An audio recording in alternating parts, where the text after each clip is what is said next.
Nos presentamos.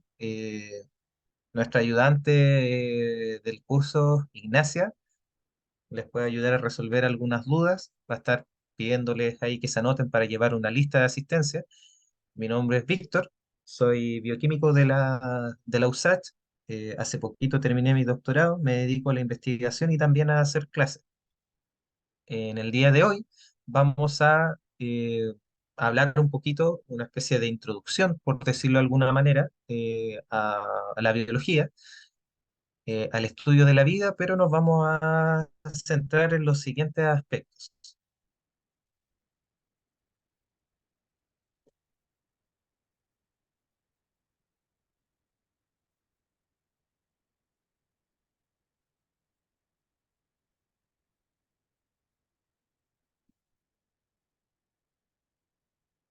Bueno, en el día de hoy entonces vamos a ver qué son los seres vivos, qué son y qué no son los seres vivos, qué es la extinción de los seres vivos, este proceso por el cual un ser vivo, una especie, deja de existir para siempre. Y también vamos a relacionar la extinción como un proceso biológico que es consecuencia o que está siendo empujado por el cambio climático que nos afecta en este último tiempo. Y vamos a conversar y discutir, ojalá, dentro de lo posible, si es que esta extinción y si es que también el cambio climático es consecuencia de la actividad humana o es más bien consecuencia de eventos cíclicos que ocurren con normalidad durante largos periodos geológicos. Entonces, lo primero sería definir qué es un ser vivo, lo que son y lo que no son, y la pregunta puede ser un poco complicada si se intenta sistematizar las características por las cuales nosotros definimos a los seres vivos, porque a simple vista uno parece que no tiene ninguna dificultad para decir qué es un ser vivo y qué no es un ser vivo. En esta imagen, por ejemplo, tenemos piedras, tenemos la luna, tenemos un computador y estamos todos de acuerdo en que no están vivos, o sea, carecen de las características necesarias para ser catalogadas como seres vivos. Pero ¿cuáles son estas características? Si uno las sistematiza y trata de que todos los que llamamos seres vivos cumplan con todas estas características, nos vamos a dar cuenta de que no todos cumplen todas las características. Y desde ese punto de vista, ah, ¿por qué la piedra cuenta como un ser vivo, Joa? Eso, si hay preguntas, por favor, interactúen. Así la clase va a ser mucho más entretenida. ¿Por qué sería la piedra un ser vivo? ¿Por qué cuenta como un ser vivo? Te propongo algo, yo, que cuando definamos cuáles son las características de los seres vivos, volvamos a la pregunta y veamos por qué podría considerarse o no a la piedra como un ser vivo. Primero vamos a avanzar un poco, vamos a definir algunas cosas y ahí vamos a ver si es que podríamos catalogar a la piedra como un ser vivo. Ahora, estas imágenes no están tomadas al azar, como podría parecerlo. Algunas de estas imágenes muestran cosas, bueno, objetos que no están vivos, pero que en la práctica sí albergan vida. Es como el caso de este trozo de hielo que nosotros vemos acá, que está flotando en el mar. En esta imagen nosotros no vemos directamente vida, pero sabemos que los lugares que están representados sí tienen vida. En el hielo hay microorganismos que están adaptados para vivir a bajas temperaturas. Y en el mar también hay microorganismos. Pero volvamos a lo central. ¿Qué caracteriza a un ser vivo para ser catalogado como un ser vivo? Nosotros podríamos mencionar varias características que nos indican de que un ser vivo está evidentemente vivo, pero en algunos casos esto no es tan sencillo. Y como les decía, si uno sistematiza estas características, cosa de poder, sin lugar a dudas, definir un ser vivo con estas características, nos encontramos con que a veces es más complicado de lo que parece. Si, por ejemplo, un extraterrestre nos visitara y nos dijera, tú, Víctor, eres un extraterrestre, perdón, eres un ser vivo. ¿Estás seguro que eres un ser vivo? Si un extraterrestre les preguntase a ustedes si son un ser vivo, ¿cómo podrían ustedes probarle a este extraterrestre que efectivamente ustedes están vivos? Tal vez por el conocimiento que tiene este extraterrestre o ser ultradimensional, a lo mejor nosotros podríamos ser simples máquinas biológicas para ellos. O sea, un conjunto de músculos y proteínas que mediante una química cerebral responde a algunos estímulos, procesa un poco de información de su entorno y actúa en consecuencia. Pero eso no nos aleja de ser, por ejemplo, una máquina, en este caso, una máquina molecular o una máquina biológica. ¿Qué es lo que sabemos al respecto? Bueno, tenemos el experimento del que estamos hablando del extraterrestre y nosotros, desde el granjero.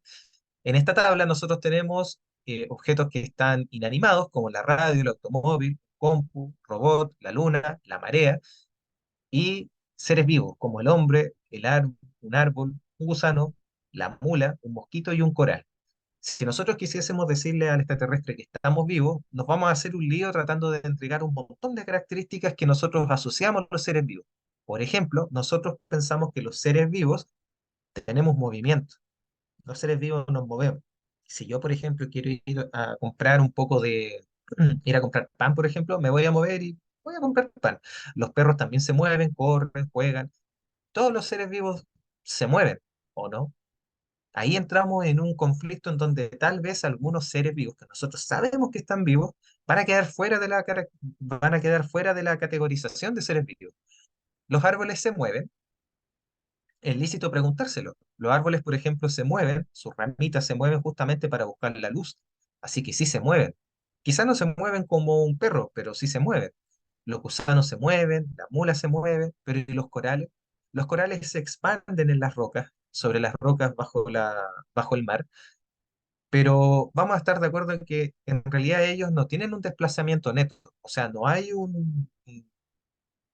una posición final y una posición inicial que describa un desplazamiento, como uno, por ejemplo, lo vería en física desde el punto de vista más científico posible. Nosotros podríamos decir de que el coral siempre se mantiene donde mismo y simplemente se desplaza, pero no se está moviendo, no hay un desplazamiento. Así que podría ser un poco discutible en el caso del coral. Bueno, quizás todos los seres vivos sí reaccionamos a estímulos, ¿cierto? Todos podemos reaccionar a estímulos. Por ejemplo, si yo me quemo con algo, con una taza caliente, yo voy a intentar lo antes posible retirar mi mano para no seguir quemándome. Y esa reacción de estímulo provocada por un arco reflejo es característico de los seres vivos. Siempre están reaccionando a estímulos. Y, por ejemplo, si a mí me da frío, voy a empezar a tiritar, mis músculos van a empezar a justamente a contraerse para provocar lo que son los escalofríos y a hacer entrar en calor a la maquinaria muscular, justamente para intentar retener un poco de calor. También voy a tener erección capilar. Justamente los vellos de mi piel se van a erizar para tratar de capturar el calor que se está emanando desde mi propio cuerpo e intentar retenerlo para no morir de frío. O sea, yo reacciono a estímulos. Pero ¿va a ser el caso de todos los animales? ¿Todos reaccionarán a estímulos? Ya tenemos el ejemplo del hombre. ¿Los árboles reaccionan a estímulos? Sí. Como dato, podría comentarles de que, por ejemplo, en caso de incendios forestales, los árboles, cuando se empiezan a quemar, liberan ciertos componentes que le avisan a otros árboles que hay un incendio. Los árboles no pueden huir porque prácticamente no se mueven, si no es para buscar la radiación solar, pero sí se están comunicando y en consecuencia están reaccionando a los estímulos. Los gusanos también reaccionan a estímulos, aunque de repente te da la impresión que no. Las mulas, los mosquitos, y el coral es un caso extraño. Da la impresión que los corales no reaccionan ante estímulos. Entonces, nuevamente, el coral parecería no ser un ser vivo. Deberíamos quitarlo, ¿o no?, de esta tabla. Nos está dando puros problemas. El extraterrestre nos va a exterminar con su pistola llena de rollos porque no nos va a considerar un ser vivo. Y en ese sentido, tal vez deberíamos quitar el coral. O quizá buscar una mejor característica que aúne al conjunto de seres vivos y le haga sentido al extraterrestre de que justamente estamos vivos. Tal vez que nos reproducimos. Los seres vivos nos caracterizamos por reproducirnos. Siempre el propósito de la vida es dejar descendencia.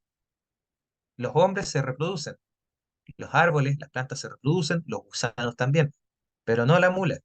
Resulta que la mula, por ser cruza entre dos especies diferentes, está viva, pero no puede dejar descendencia. Pero todos estamos de acuerdo en que la mula está viva, entonces, ¿o no?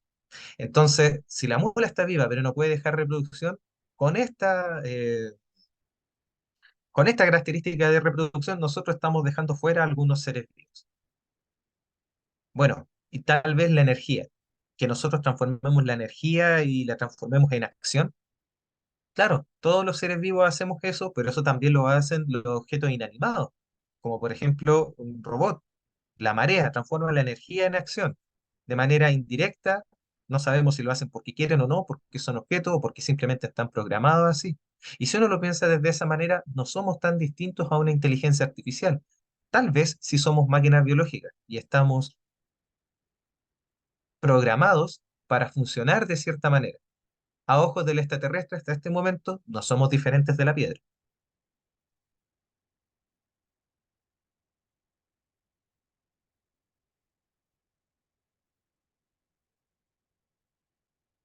Entonces, ¿qué podría definir de alguna manera un poco más razonable y general qué es lo que es un ser vivo? Tal vez lo que en estos momentos a una mayor consenso es que los seres vivos podemos producir nuestros propios componentes a partir de la materia de nuestro entorno. Y eso nos caracteriza como seres vivos.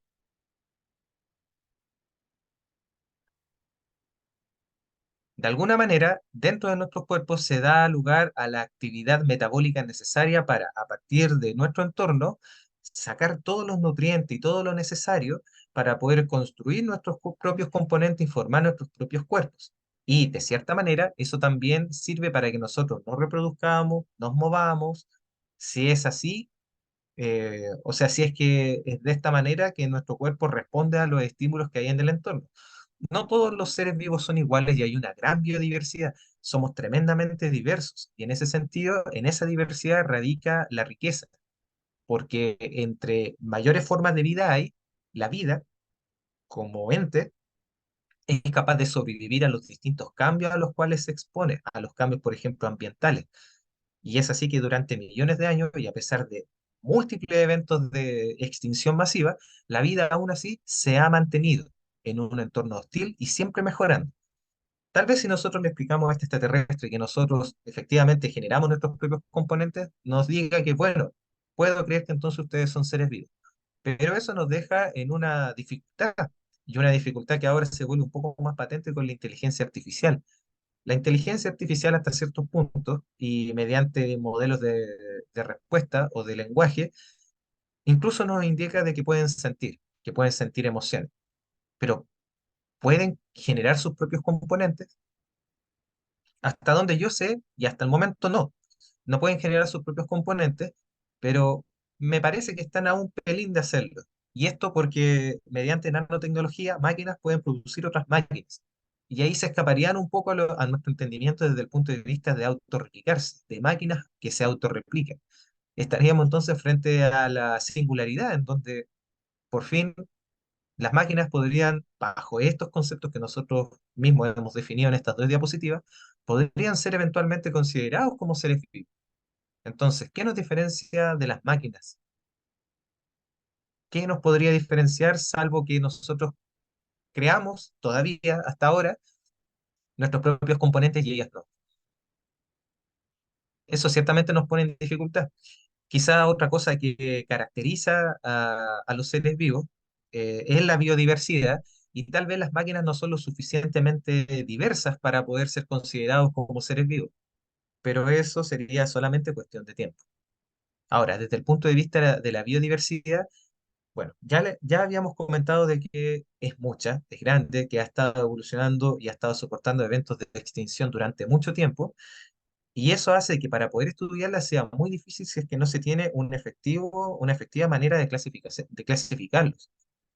La clasificación que nosotros usamos parte desde la base de definir qué es una especie.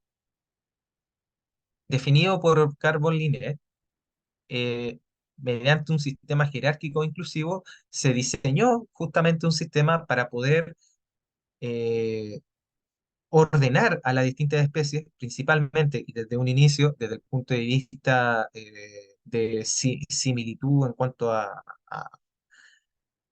morfología, pero luego pasamos, por ejemplo, a relacionarlo en cuanto a dotación genómica.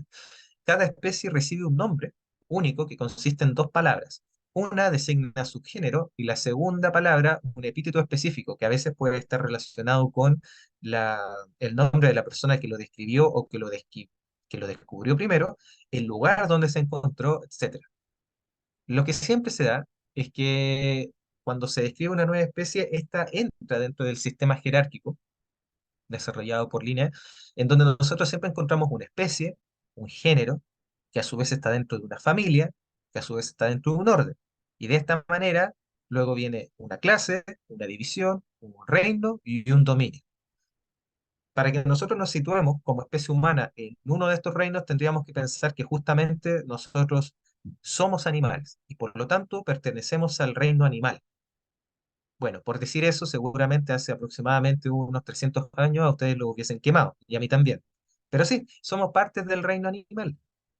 Y hay cinco reinos. Si ya tenemos el reino animal, deberíamos también recordar un poco al reino vegetal, de las plantas, el reino mónera, de las bacterias, de los microorganismos unicelulares sin núcleo, las bacterias. También del reino fungi, el reino de los hongos. Tenemos hongos que son tanto pluricelulares como monocelulares. Pluricelulares e incluso visibles a ojo humano, como por ejemplo las setas que crecen en los bosques, y algunos que son unicelulares y microscópicos, que solamente se pueden ver a través del microscopio, como por ejemplo las Saccharomyces cerevisiae, que es el hongo, eh, en este caso levadura, que se utiliza en la fermentación de la cerveza para producir cerveza. Y por último tenemos un quinto reino que siempre se nos olvida, es como el hermano pobre de los otros cinco, pero pobre en cuanto al conocimiento que la gente tiene de ellos, porque en realidad también está llenísimo de biodiversidad, y es el reino protista, que agrupa organismos pluricelulares y monocelulares, pero donde destacamos principalmente a los parásitos. Los parásitos son protozoos, esos bichos malévolos que entran dentro de nuestro cuerpo y mediante distintos periodos de incubación y de transformación se van transformando de individuos bebés a individuos adultos que producen otros parásitos y que viven a costa de organismos más grandes. Desde el punto de vista taxonómico, la especie es el taxón más pequeño que podemos distinguir como biológicamente distintivo. Como les mencioné, esta distinción se hacía en un principio sobre todo de manera morfológica. O sea, ¿qué tanto se parece? Si, por ejemplo, un zorrito tiene dos orejas y un perrito tiene dos orejas y son orejas parecidas, probablemente van a ser, como son similares, van a estar cerca dentro de lo que vendría siendo la relación taxonómica, pero no son la misma especie. Entonces, esto se utiliza como clasificación, o sea, como criterio de clasificación y de distinción de las especies. Ahora, ¿para qué nos sirve esto? Clasificarlo sirve para tener una relación entre ellos de semejanza, pero también para diferenciarlos. Y al tener relaciones de semejanza y de diferencia, es mucho más fácil tener una relación de, por ejemplo, de animales que en algún momento o sea, que se parecen de alguna manera, como es el caso, por ejemplo, de la ballena y el chanchito, y de alguna manera tiene que haber habido un ancestro en común que no necesariamente fuese mitad ballena, mitad chanchito, pero sí que fuese, que tuviese o reuniese características de ambos, que funcionase como una especie de ancestro en común. Y ahí es donde entran los árboles filogenéticos y esta hermosa figura que está aquí a la derecha, que se ve un poco enredada, pero por sí sola entrega mucha información, sin detenerse tanto en esta figura, sino que más bien hablando de las flechas que interrelacionan a cada una de las especies, vamos a hablar entonces de árboles filogenéticos. Las filogenias son representaciones de la historia de las taxas o de los grupos, como linajes a partir de un ancestro, como este árbol más simplificado que nosotros tenemos acá abajo. Los ancestros comunes vendrían siendo los nodos de estas ramas, de las cuales hay ramificaciones, y los linajes vienen siendo las ramas.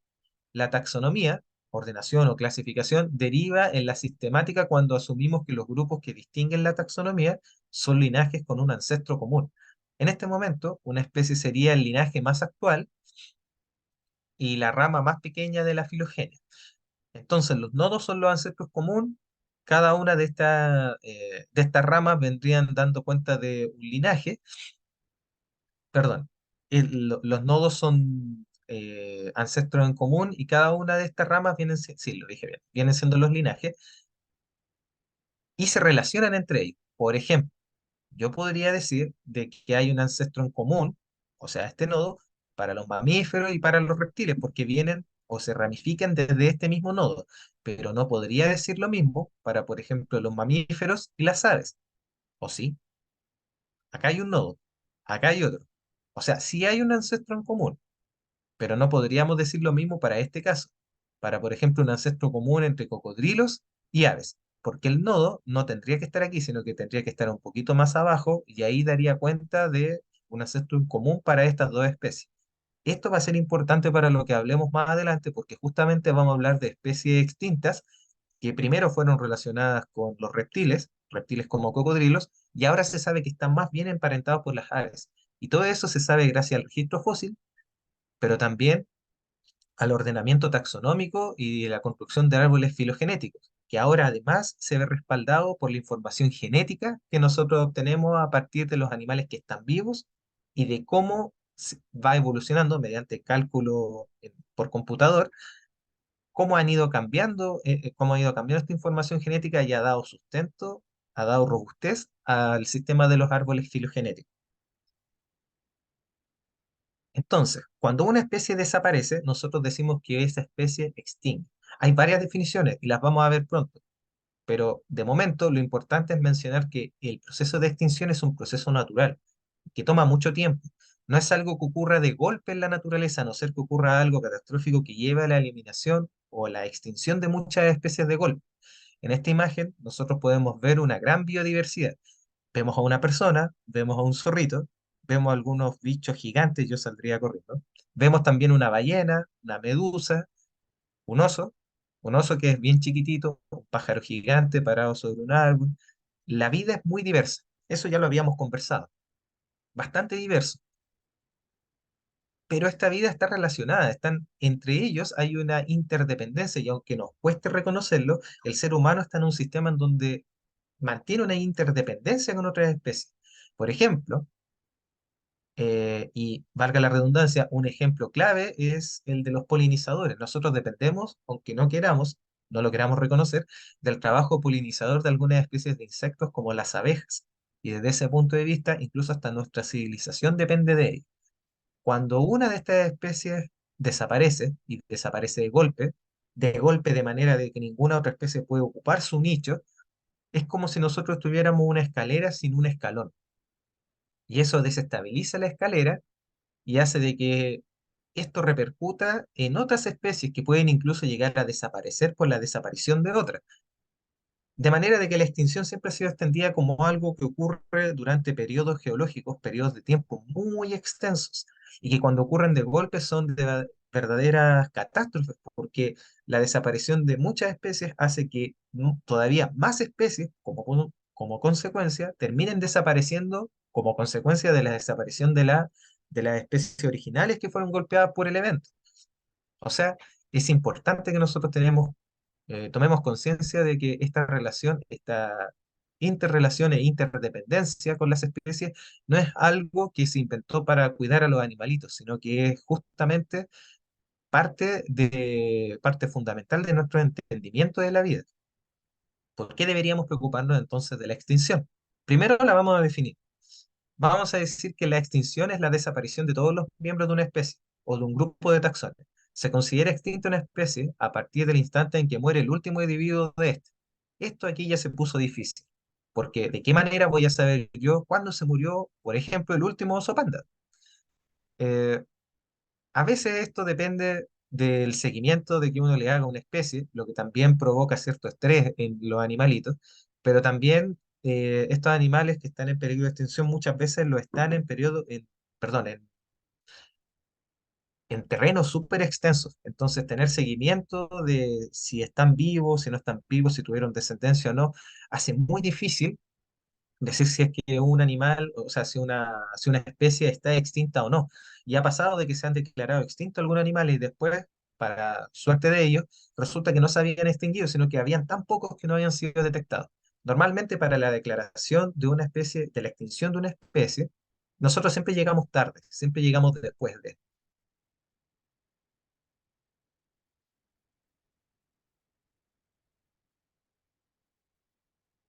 Acá en la imagen nosotros vemos un oso panda, para suerte del oso panda y para los que nos gustan los osos panda, ya no están en peligro de extinción, pero una consecuencia de haberlos protegido es justamente que ahora los osos panda dependen en mayor medida de los seres humanos.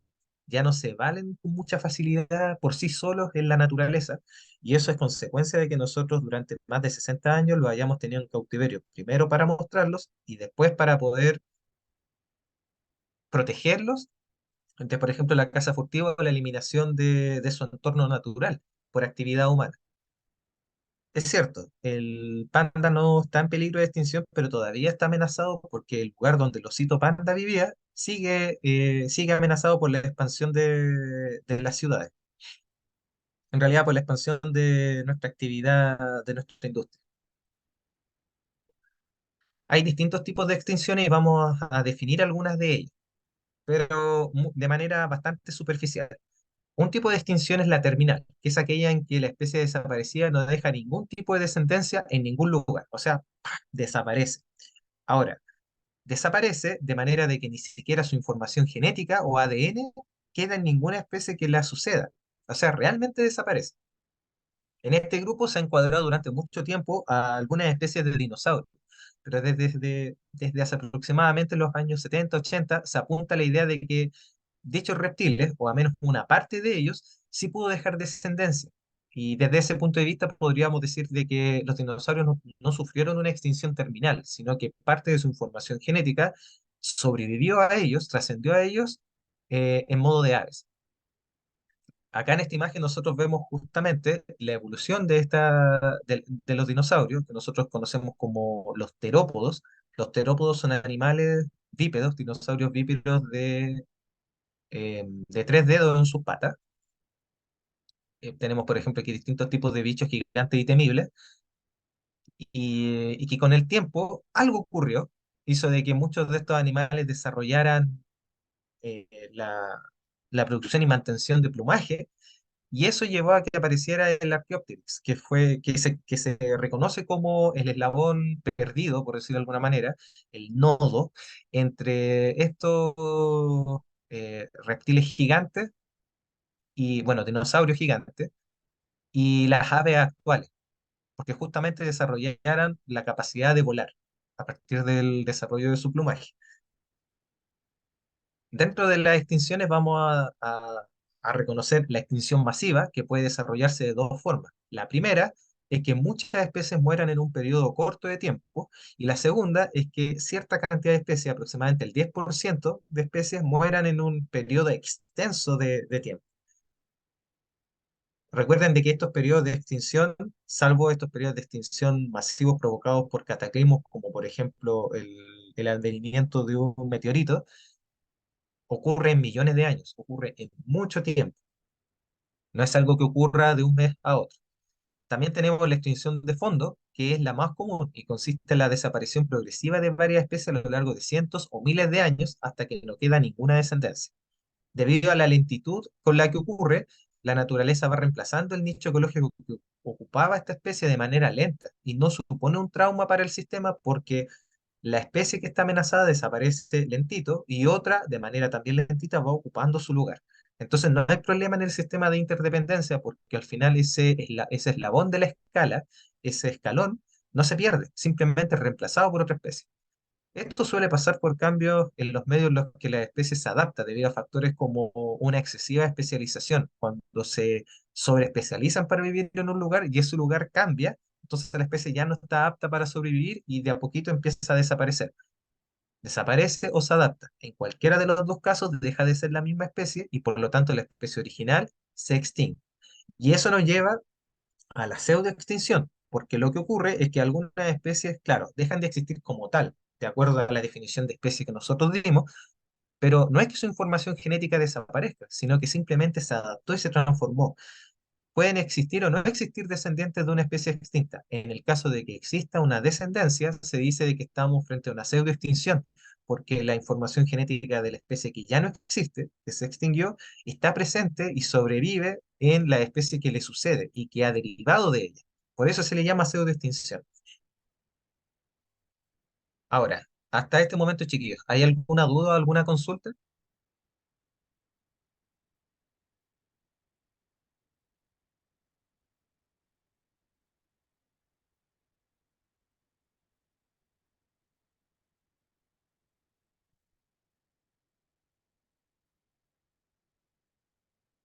Bueno, en cuanto a la pregunta de Joa de la piedra como ser vivo, las piedras no se pueden reproducir como tal. Entonces, desde nuestro punto de vista, no podemos catalogarlas como seres vivos. Las piedras tampoco se mueven por su cuenta, Entonces tampoco podríamos catalogarlas como seres vivos. Pero me hago responsable de algunas filosofadas que de repente se pegan los físicos, porque podemos pensar, por ejemplo, en el Sol como una especie viva. Y si nosotros llegamos a pensar en que el Sol, por ejemplo, está vivo y que el Sol muere, tal vez no tenemos la inteligencia para comprender cuáles son los ciclos de vida de un astro. Y desde ese punto de vista estamos limitados para considerarlo como un ser vivo. Pero no deberíamos considerarlo como un ser vivo porque no cumple con las características mínimas con las cuales nos, eh, por las cuales nos caracterizamos nosotros mismos como seres vivos.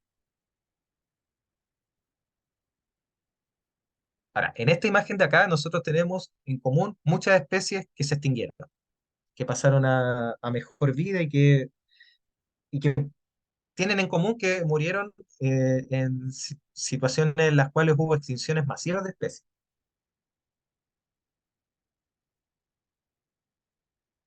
Este cánido de acá, del periodo Triásico, de hace más de 350 millones de años, los mamut, los tigres dientes de sable, que son del Holoceno, y que se piensa que la eliminación, o sea, la extinción de esta especie está relacionado directamente con la actividad del hombre, la habilidad, o sea, la actividad en el antropoceno del Homo sapiens.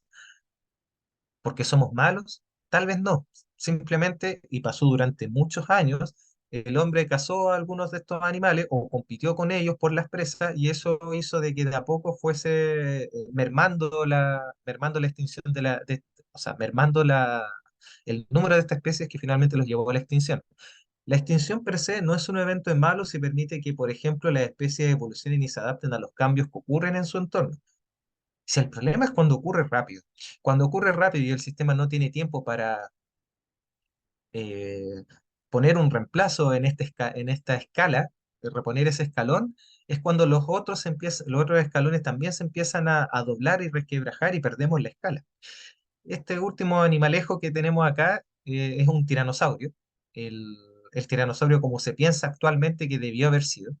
Ustedes si hacen un poco de memoria, a lo mejor recordarán que el tiranosaurio se reflejaba como un monstruo en las películas. Bueno, sigue siendo un monstruo. Ahora se ve raro con las plumas, pero lo recordarán como un animal que primero no tenía plumas, que era como un cocodrilo parado en dos patas, con dos patas delanteras muy chiquititas.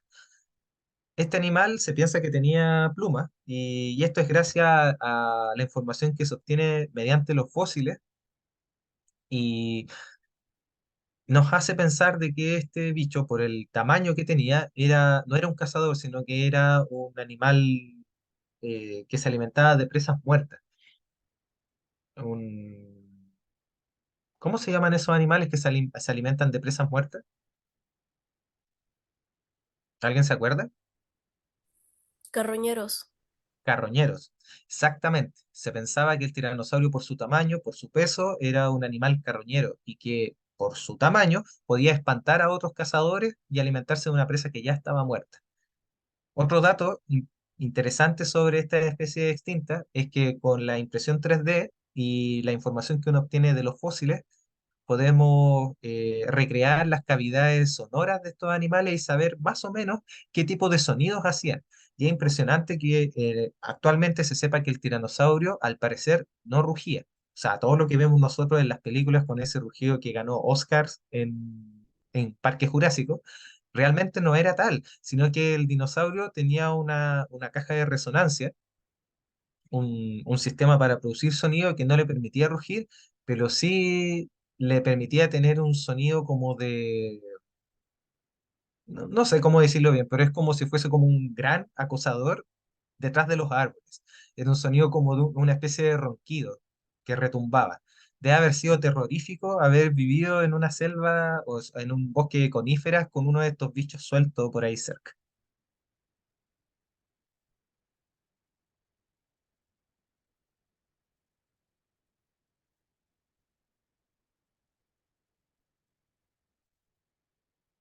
Entonces, no se asusten por la diapositiva, tiene mucho bla bla, pero lo importante son los gráficos de los colores que están aquí. Durante mucho tiempo. Acá en el eje X nosotros vemos tiempo geológico en millones de años y acá vemos un número de géneros que se estarían perdiendo. O sea, en el fondo estamos viendo especies que se pierden. Han habido varias extinciones masivas.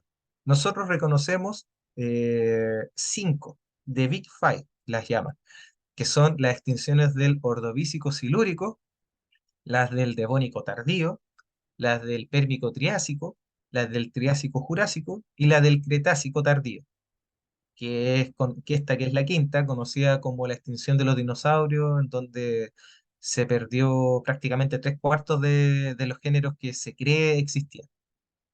Y ahora estaríamos en presencia de una sexta extinción que todavía no ha, o sea, todavía no ocurre como tal, pero se han perdido suficientes especies en este periodo como para pensar en que estamos frente a una extinción masiva, la del Holoceno, y que estaría justamente coronada, o sea, estaría empujada y también podríamos decir coronada por la actividad humana.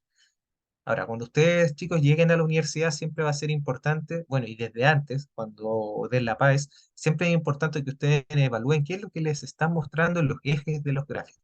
Acá, por ejemplo, nosotros estamos viendo número de géneros, estamos viendo número de especies que se estarían perdiendo, y es importante que nosotros hagamos una relación de especies que se pierden versus las especies que se conocen.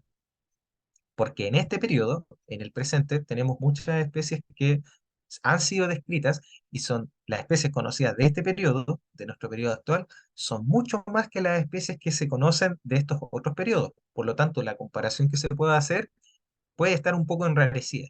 Quizá nosotros tenemos una pérdida de biodiversidad mucho más grande en este periodo simplemente porque conocemos más especies de este periodo actual y no porque justamente estemos perdiendo más especies. A este tipo de arreglo a los gráficos se le suele llamar normalización y sirve justamente para poder comparar de manera pertinente los datos de distintas eras geológicas.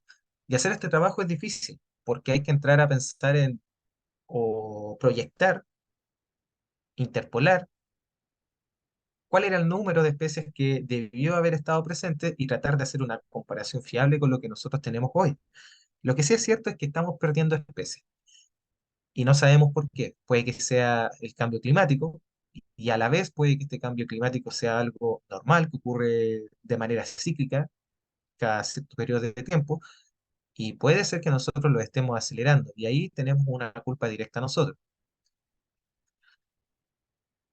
Si nosotros hacemos esta especie de normalización y evaluamos el gráfico nuevamente, tenemos algo como esto, un porcentaje de extinción en este caso, porcentaje de especies que se extinguieron en, eh, en distintos periodos geológicos, medidos aquí en billones de años. Podemos ver las cinco grandes extinciones nuevamente marcadas acá, y el periodo terciario, hasta donde está el año cero, que aquí nosotros ya estamos, vemos que hay unos picos de extinción o de porcentaje de extinción que no son comparables a estos. Ahora, esto es importante porque estos periodos, o sea, estos porcentajes de extinción se dan en un periodo tan pequeño y que calza tan justamente con el periodo de expansión de la civilización humana que nos hace pensando si no somos responsables tal vez de esta pérdida de biodiversidad. Es probable que nosotros sí seamos responsables y tal vez no estamos haciendo nada para preocuparnos por ello. Quizá la pérdida de biodiversidad es algo normal porque lleva a la evolución de la especie, pero si se hace de manera muy rápida, nosotros sabemos que eso puede tener consecuencias directas. Y esas consecuencias directas no tenemos muy claro si somos o no somos realmente responsables. Bueno, acá vemos un dinosaurio que está prácticamente cabeceando un meteorito, y si no mal recuerdo, esta es la representación antigua de un tiranosaurio, sin su pluma, en donde evidentemente parecía un cocodrilo parado en dos patas.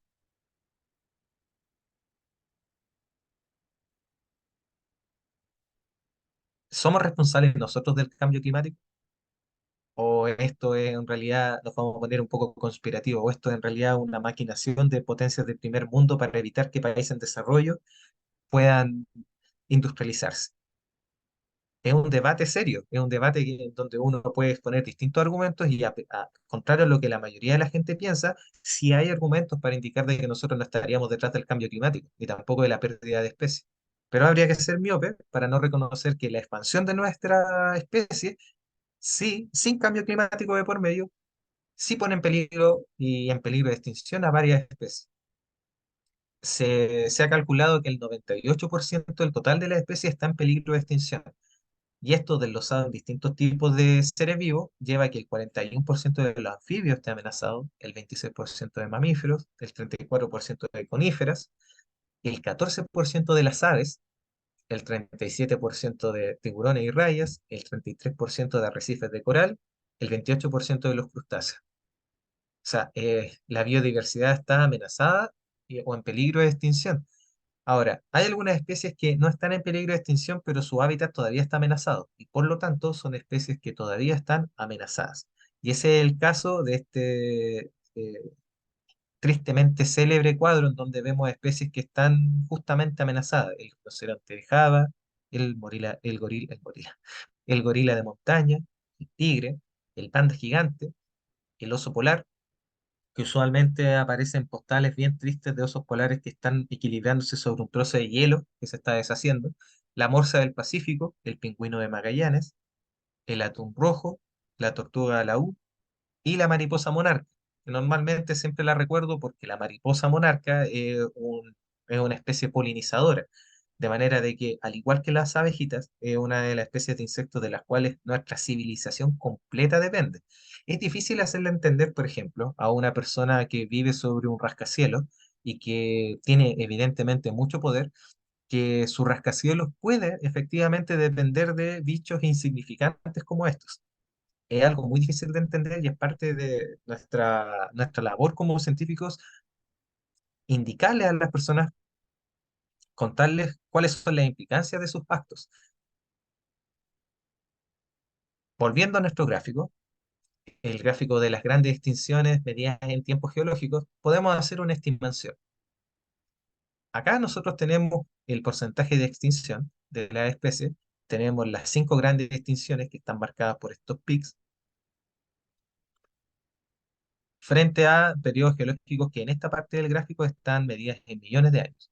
Acá, para el Antropoceno, que es la época en la cual ha vivido el ser humano, está en cientos de años.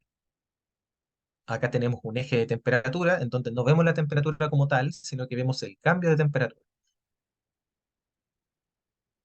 Acá entonces nosotros vemos las extinciones masivas, vemos que se ha perdido una gran cantidad de especies, porcentaje de extinción. Y si se fijan, estos periodos de extinción son solamente cinco y están espaciados por millones de años. O sea, son cinco procesos de extinción masiva en millones de años. Y es posible que estemos empujando una nueva extinción masiva, pero no en millones de años, sino que con suerte en menos de 1000, o sea, en 500 años. Y por eso es tan preocupante. Cuando nosotros hablamos del cambio climático y de impactar en el ambiente de los seres vivos, usualmente pensamos en desechos industriales, pero sin pensar en desechos industriales que evidentemente contaminan nuestras aguas, o sea, nuestros parques. Podemos hablar del dióxido de carbono que nosotros mismos producimos, pero que la industria ha llevado a la generación de grandes cantidades de dióxido de carbono que actúan como un gas invernadero, que aumenta la temperatura del planeta y que ha llevado a que hayan variaciones de temperatura, variaciones positivas, que antes no se habían visto ni tampoco registrado en ninguna de las otras eh, eras geológicas. Acá, en el gráfico pequeño, nosotros vemos la emisión de dióxido de carbono por año. El histórico muestra de que nosotros hemos ido progresivamente aumentando la emisión de dióxido de carbono y aquí hay un quiebre de dos colores. En rojo, nosotros vamos a ver las altas emisiones de dióxido de carbono. Si esto continúa de la misma manera, emitiéndose a la misma razón este gas invernadero, vamos a ver una gráfica en color rojo y si nosotros la disminuimos, una gráfica en color azul. Visto esto en nuestro gráfico, tenemos una proyección. Podríamos estar frente a una sexta extinción en el caso de que nosotros siguiésemos emitiendo gases invernaderos, porque vamos a tener justamente una variación de temperatura que va desde aproximadamente los 3 grados a los 12 grados. ¿Qué significa esto? 12 menos 3 o menos 2 son aproximadamente 10 grados de diferencia. 10 grados de diferencia global, o sea, del planeta. Es el planeta 10 grados más caliente o 10 grados más frío dependiendo de la latitud en la que te encuentres y eso impacta directamente en la biodiversidad, pero también en tu calidad de vida, no solamente en tu día a día, sino que en lo que viene después, porque esto no es un cambio de temperatura de un mes ni de 2 meses, sino que es un cambio de temperatura que se mantiene por generaciones. De manera de que en este trabajo los autores comentan que si nosotros somos capaces de evitar este aumento de gases invernaderos, podríamos eventualmente tener bajas emisiones de gas invernadero y podríamos tener un aumento de temperatura global más bien discreto. Ahora, discreto para nuestra situación, porque lo normal es que esto no varíe significativamente a no ser de que hayan eventos geológicos como glaciaciones y deshielo. Y no estamos muy claros si es que estamos en un periodo de glaciación o deshielo. Al parecer, esto sí es consecuencia nuestra y esta diferencia de aproximadamente 3 grados es suficiente para que se pierda mucha biodiversidad, pero es mucho menos en comparación a los 10 grados que podríamos alcanzar si es que nos empeñamos en seguir botando basura al ambiente. ¿Hay alguna consulta hasta el momento, chiquillos? ¿Algo relacionado con el gráfico?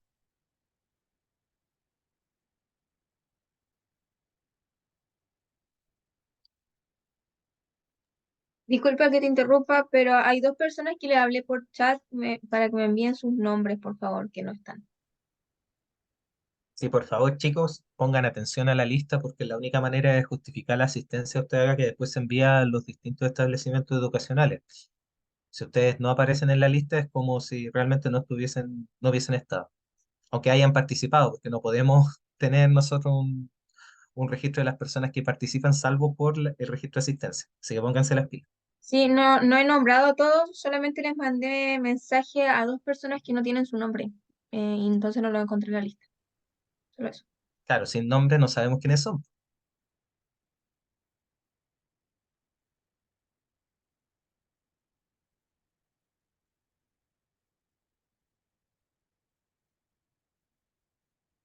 ¿No hay ninguna consulta al respecto? Quizá algo que me gustaría mencionarles, chiquillos, respecto a este gráfico, es que nuevamente, cuando ustedes estén en la universidad, y ojalá antes sean bastante críticos con los gráficos que la gente les exponga. O sea, no porque venga un profesor y les muestre un gráfico y les diga, esta es la verdad, ustedes la van a creer a pie juntos. Si ustedes se fijan acá, estamos viendo un aumento cataclísmico en color rojo de, bueno, cambio de temperatura, pero también de porcentaje de extinción de especies. Esto se está comparando, y esto es a propósito, esto de aquí se está comparando justamente con estos pics que están acá, de los Big Five, de las cinco grandes extinciones.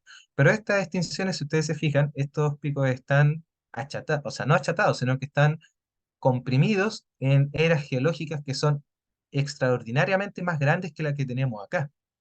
Desde este punto de vista, quizá la pérdida de biodiversidad que nosotros tengamos aquí se va a transformar en un pic pequeñito que va a aparecer aquí, como si fuese una pequeña punta, si es que uno lo, lo lleva a la escala geológica que se está mostrando en esta parte del gráfico. ¿Y esto por qué se lo digo? No es que el gráfico esté mal. Lo que pasa es que el gráfico no quiere relacionar directamente la pérdida de o sea, perdón, quiere relacionar directamente la pérdida de biodiversidad o porcentaje de extinción con la emisión de gases invernaderos y por eso hace esta relación.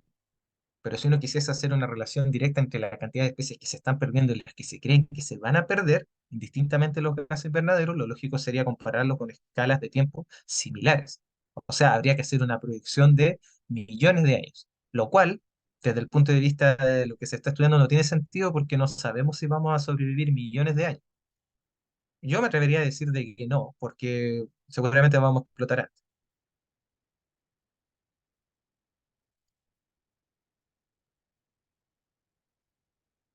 ¿Qué podemos hacer entonces? ¿Qué es lo que nosotros podríamos hacer para poder evitar esto? Está lo de la huella de carbono, ¿cierto? Pero debe haber algo más que podamos hacer.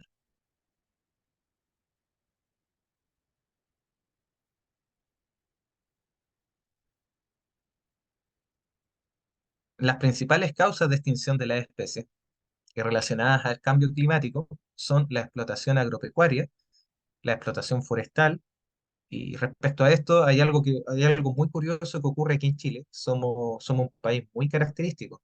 Acá en Chile se talan muchos bosques de especies nativas ahora están protegidas, pero incluso así a veces se talan, y se reemplazan por especies foráneas que además consumen más agua y que desertifican los terrenos. Entonces, no solamente talamos los bosques, sino que además empobrecemos de nutrientes los terrenos al plantar árboles que no son de acá y que requieren más nutrientes para poder sobrevivir y consumen más agua. O sea, somos muy inteligentes. También la contaminación, las obras de grave impacto, estamos hablando de, por ejemplo, la construcción de represas, y es un tema complicado porque es cierto que nosotros, de cierta manera, que estamos un poquito más concientizados respecto a los problemas que nos puede traer la bola de nieve de pérdida de biodiversidad. Sabemos que también se necesita energía eléctrica en algunos asentamientos humanos, agua potable, y desde ese punto de vista es difícil decidir si es que vamos a inundar un valle para poder entregar la energía suficiente a una ciudad completa o poder darle energía, por ejemplo, a un hospital regional. Son decisiones o sea, son decisiones bastante complicadas, pero hasta este momento hay consenso de que hemos estado abusando de ello y que no hemos sido lo suficientemente responsables respecto a a las consecuencias de estas obras de gran impacto. También está la introducción de especies exóticas, especies foráneas. Las especies exóticas, y me refiero con exótico no a cosas raras, como tucanes que hablan ni cosas parecidas, sino que a especies que no viven en un territorio y que llegan a ocupar el nicho ecológico de una especie que es parte de un lugar y que es desplazada por esta que es nueva y que no es de acá. Y eso hace de que la cadena trófica y también todas las interrelaciones que se dan entre las especies se vean enrarecidas. Acá en Chile hay una, no sé cómo la conocen ustedes, chiquillos, una chinita, una catarina, una, bueno, esos bichitos de color rojo. eh, la versión chilena, por decirlo de alguna manera, y que se comen los pulgones y otras plagas, un poquito alargadita y naranjita. Y compitiendo con la chinita foránea que llegó por los barcos, que es de color rojito y redondita. Esa especie no se come los pulgones. Entonces eso está haciendo de que la especie foránea esté compitiendo en diferencia, o sea, eh, esté en una competencia desleal con la autóctona y se está perdiendo la biodiversidad, o sea, se está perdiendo la especie y eso va a llevar a que se pierdan otras especies o que aumenten otras que en este caso se comen las plantas y que afectan las cosechas.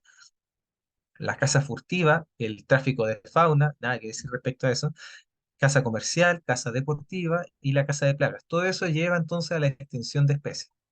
De todas maneras, hay algunos casos en donde uno se podría llegar a plantear el caso hipotético en que se justifique la extinción de una especie. Por ejemplo, la extinción de alguna plaga. Eh, Hay ejemplos en la historia, como por ejemplo para lo que ocurrió con la peste negra, en donde se consideró a los gatos como una plaga, debido a que estaban relacionados con el culto a algunas deidades paganas, y desde ese punto de vista se les temía. Entonces se eliminaron a los gatos. Producto de la eliminación de los gatos, las ciudades europeas se llenaron de ratas. Las ratas eran vectores de una pulga que llevaba una bacteria y esa bacteria mató a un tercio de la población porque no había un depredador para esas ratas que transportaban esas pulgas. Entonces, ¿qué podemos hacer nosotros? Como persona natural, como individuo, es muy poco. Por eso es mejor organizarse para tomar conciencia de lo que está ocurriendo. Primero, reducir la huella de carbono, proteger ecosistemas y hábitats y denunciar la crueldad hacia los animales, minimizar el uso de pesticidas y herbicidas y la planta de especies nativas para tratar de mantener el equilibrio de tu propia residencia, en este caso tu propio país o entorno. Ahora, es poco en comparación a lo que pueden hacer grandes corporaciones. Así que quizá un aspecto importante que nosotros tenemos que tener en consideración es justamente considerar votar representantes que estén en sintonía, que conozcan y ojalá que tengan cierto grado de conocimiento respecto a estas políticas, porque esto es como una bola de nieve, no es algo que vaya a solucionarse en 10 o 20 años, sino que va a tomar generaciones. Y desde ese punto de vista, como va a tomar generaciones, es imperativo que se creen políticas públicas para poder tomar en consideración estos aspectos y tratar de que sean lo menos fuertes o que dañen lo menor posible la calidad de vida de nuestros hijos y de nuestros nietos y así hacia adelante. Todavía estamos a tiempo de conseguir algo. Y también, por si es que alguno de ustedes más adelante toma también el camino de ser investigador y dedicarse a la ciencia, también es responsabilidad de los científicos el conversar este tipo de cosas de la manera más aterrizada posible, porque no todos se dedican a esto, pero sí todos pueden entender lo importante que es y cuáles son las consecuencias de nuestros actos respecto al cambio climático y el cuidado de nuestro entorno, de nuestra especie. Ahora, ¿lo estamos haciendo bien o no? Hace poco se realizó una encuesta hace 3 años, una encuesta de medio ambiente de distintos países de Latinoamérica. ¿Nos preocupa a nosotros los latinoamericanos lo que ocurre con el medio ambiente y todo lo que tiene referencia al cambio climático? Al respecto se les preguntó si es que consideraban que el medio ambiente o el cambio climático reparaban en retos mayores para sus respectivos países. Y lo que nos encontramos es lo siguiente. En general, a la mayoría de los países latinoamericanos les parece que el medio ambiente es un reto importante, es uno de los mayores retos, y que el cambio climático también es importante, pero aquí notamos grandes diferencias. Aquí está Chile, el mejor país de Chile, muestra que aproximadamente el 39% de las personas encuestadas sí reconoce como uno de los mayores retos el cambio climático.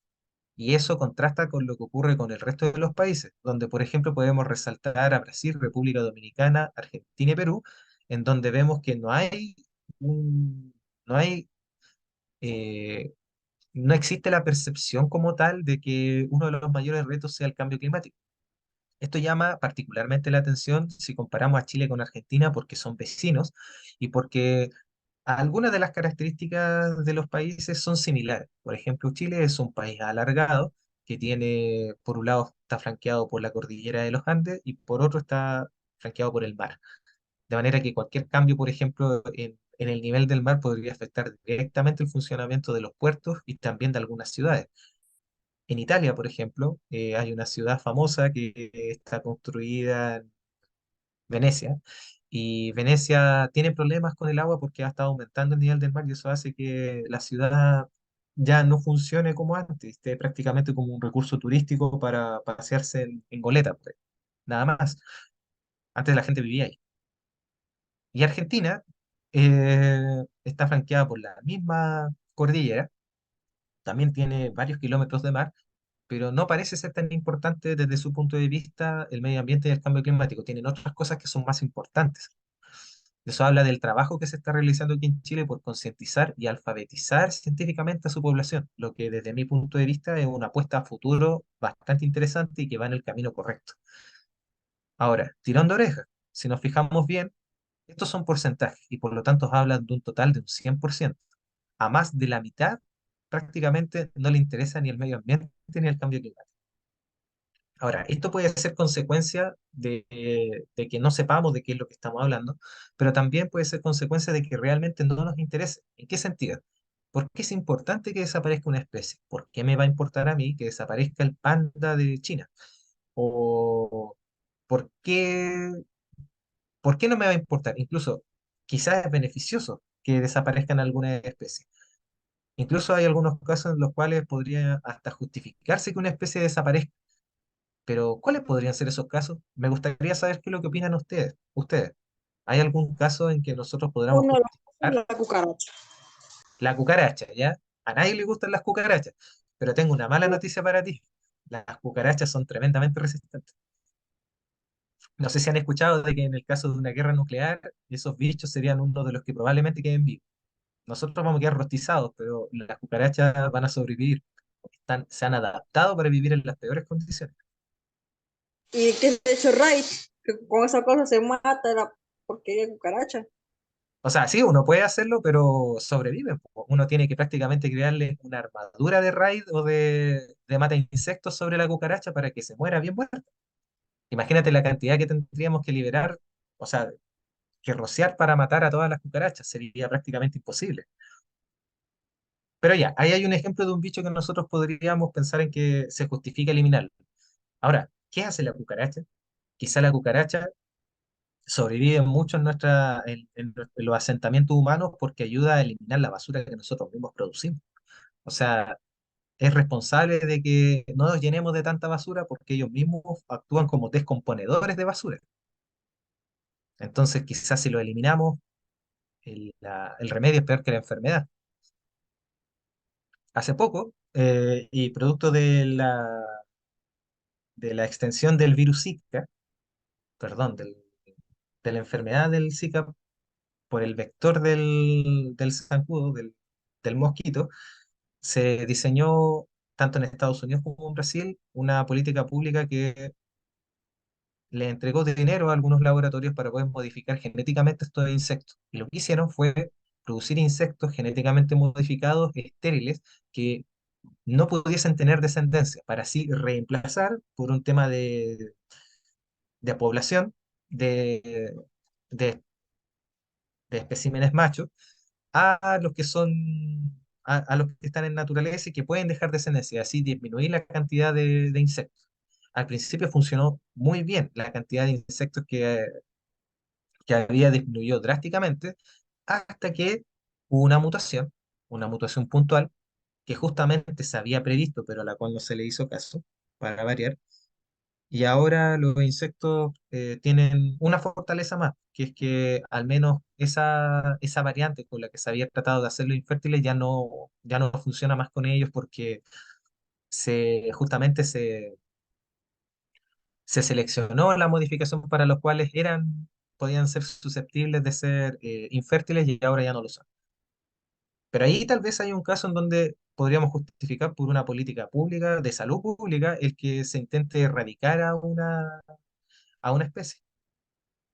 Por ejemplo, nosotros llevamos mucho tiempo peleando contra la tuberculosis, sobre todo en el norte de Chile, y es una enfermedad que está presente en varios otros países de Latinoamérica. Chile no está libre de tuberculosis.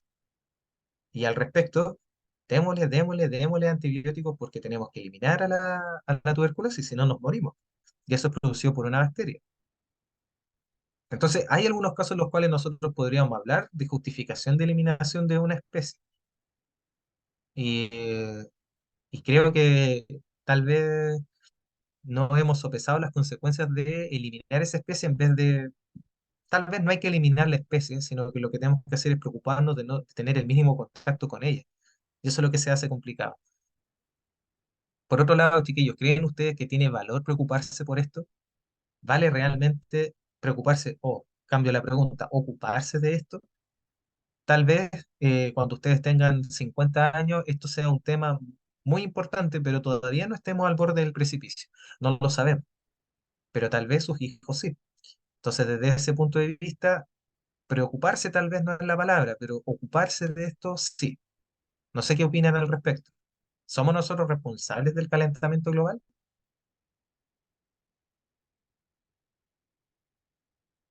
De cierta manera, ya que nosotros somos los que estamos ensuciando, eliminando los polos, eh, con la cacería ilegal, matando a algunos animales, entre otras cosas. O sea, claro, estaríamos siendo responsables de la pérdida de biodiversidad y por otro lado, Aparte, nos estaríamos, sobrepoblamos también nosotros, más en el caso de Latinoamérica, que somos sobrepobladores, que nos reproducimos como conejos diariamente. claro, también tenemos un problema demográfico importante, pero donde podríamos ver cómo el aumento explosivo de la demografía es un problema actual, es por ejemplo en Asia, en China, por ejemplo. Acá todavía queda espacio en Latinoamérica para poder vivir, solo que somos poco inteligentes para distribuirnos en el espacio. Pero, por ejemplo, en Asia no hay espacio y la explosión demográfica ya ocurrió y sigue ocurriendo, a pesar de las políticas restrictivas por ejemplo, el gobierno chino. Y eso nos, claro, es un buen ejemplo, nos da cuenta de que en realidad tenemos poca conciencia, incluso hasta de nuestro propio entorno. Y eso es preocupante. Y si es preocupante, es lógico que nos preocupemos de él.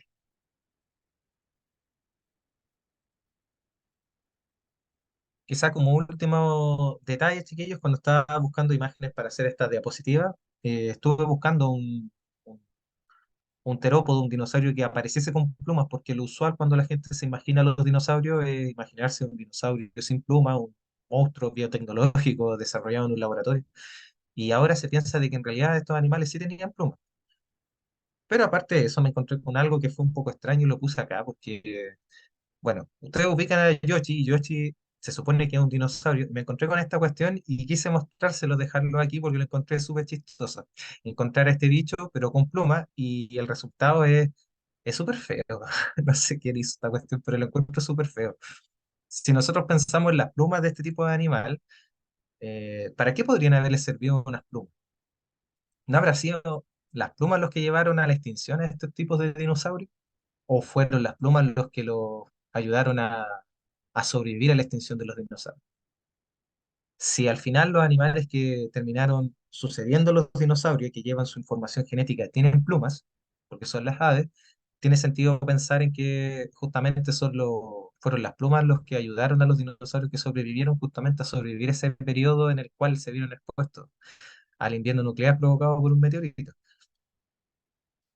Eh, Nosotros vamos a tener que sacar plumas, porque lo que viene más adelante no se ve sencillo, se ve súper complicado. Mayor población, inteligencia artificial quizás desbordada, algunos aspectos éticos que no se han normado, el uso indiscriminado de antibióticos y la eliminación prácticamente indiscriminada de, de entornos en donde hay muchas especies que no sabemos qué es lo que hacen, pero que apostaría a que ocupan algún lugar importante dentro de la interdependencia de las especies. Quizás nos vamos a dar cuenta de su importancia justo después de que la eliminemos y ahí ya no hay vuelta. O sea, esto es una verdadera bola de nieve.